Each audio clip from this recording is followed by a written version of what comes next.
Okay my friends, so last lecture के अंदर हमने देख लिया कि हमें मल्टीपल कंटेनर्स एक पॉड के अंदर यूज़ करने चाहिए। तो यहाँ तक तो हो गई बहुत ज़्यादा थ्योरेटिकल बातें। तो चलिए अब एक प्रोजेक्ट करते हैं ताकि जितना हमने सीखा उसको हैंड्स ऑन कर सकें। सो हमारे प्रोजेक्ट का फ्लो कुछ इस तरह का होगा। सबसे पहले हम एक वेब सर्वर को बिल्ड करेंगे जो कि होस्ट नेम को रिटर्न करेगा जहाँ पे सर्वर एग्जीक्यूट हो रहा होगा। उसके बाद हम अपने सर्वर को कंटेनराइज करेंगे और फिर उस इमेज को हम डॉकर अप के ऊपर पुश करेंगे और फाइनली फिर हम उसको कुबरनेट्स के ऊपर डिप्लॉय करेंगे। सो ये हमारा फ्लो हो गया हमारी एप्लीकेशन का। तो चलिए अपना कोड एडिटर ओपन कर लेते हैं।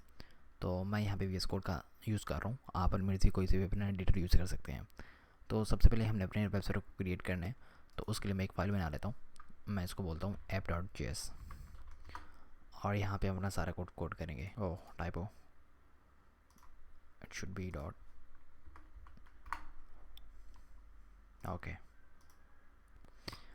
तो सबसे पहले हम दो मॉड्यूल्स को इंपोर्ट कर लेते हैं। मैं करता हूँ कॉस्ट HTTP और बिल्कुल इसी तरह एक और मॉड्यूल को इंपोर्ट कर लेते हैं। तो मैं यहाँ पे करता हूँ कॉस्ट वॉइस और यहाँ पे उसको भी इंपोर्ट कर लिया हमने।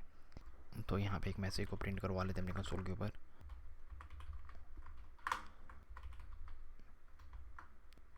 May be server starting, then एक हैंडलर यूज़ कर लेते हैं। तो मे बी हैंडलर इसका नाम कर देते हैं फंक्शन रिक्वेस्ट रिस्पॉन्स। अगर आपको ये कोड समझ में नहीं आ रहा तो आप इसको टोटली इग्नोर कर सकते हैं। बेसिकली एक नोड जेस का कोड है जिसके अंदर हम एक सिंपल वेब सर्वर क्रिएट कर रहे हैं जो कि होस्ट नेम को रिटर्न करेगा। ओके, तो इसके फंक्शन के अंदर कुछ चीज़ें पास कर लेते हैं। तो मैं यहाँ पे करता हूँ console.log और यहाँ पे received request from, और अब जिस सर्वर के ऊपर ये कोड एग्जीक्यूट हो रहा होगा उसका IP एड्रेस हमें चाहिए ताकि हम उसका होस्ट नेम रिटर्न कर सकें। तो मैं यहाँ पे करता हूँ concatenate कुछ इस तरह करके request dot connection dot remote address.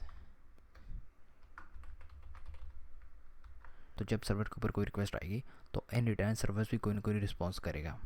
तो मैं सिंपली यहाँ पे कर देता हूँ एक एग्जिट कोड, उसको रिप्लाई में कर देते हैं रिस्पॉन्स डॉट राइट हेड और 200 एग्जिट कोड, यानी कि रिस्पॉन्स सक्सेसफुली ओके स्टेट के अंदर चला गया। 200 का मतलब था ओके कि यानी कि उसके अंदर कोई एरर नहीं था। और बिल्कुल इसी तरह यहाँ पे कर लेते हैं रिस्पॉन्स डॉट एंड।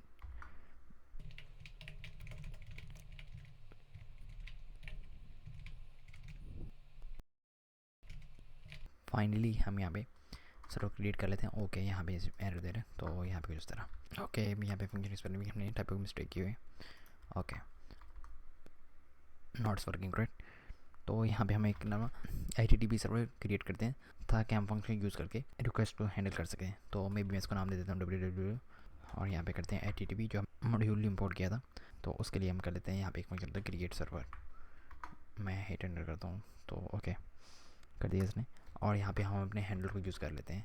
तो हम सिंपली कर देते हैं हैंडलर वर्किंग फाइन। और फाइनली हम अपने इस सर्वर को किसी न किसी पोर्ट के ऊपर एक्सपोज कर देते हैं ताकि वहाँ पे ट्रैफिक को लिसन कर सकते।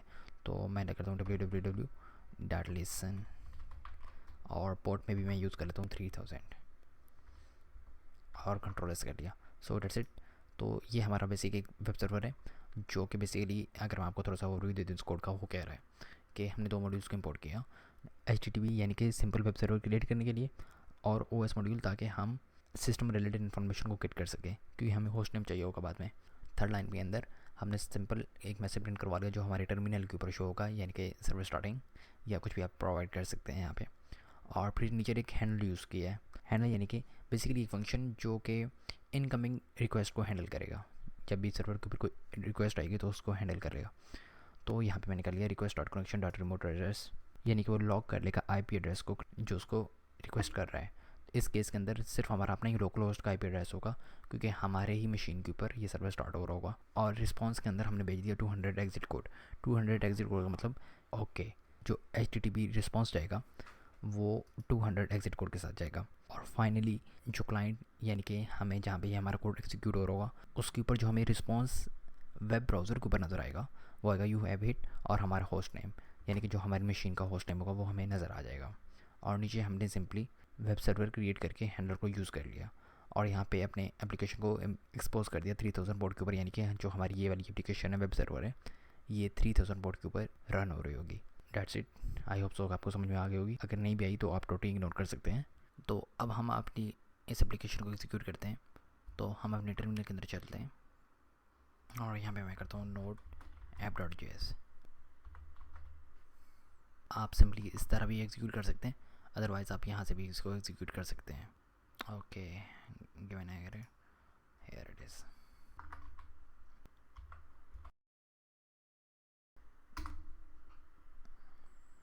सर्वर स्टार्टिंग मैसेज प्रिंट हो गया। अब ब्राउज़र से इसको एक्सेस करते हैं। ओके, देखिए मेरे पास आउटपुट आ गया, you have hit Habib. Why हबीब?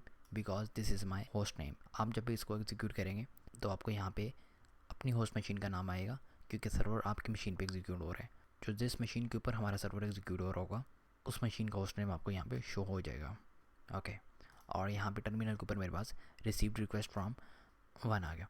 अच्छा, ये यहाँ पे इस तरह क्यों आ रहा है? तो ये बेसिकली यहाँ पे IPv6 का आउटपुट दिखा रहा है।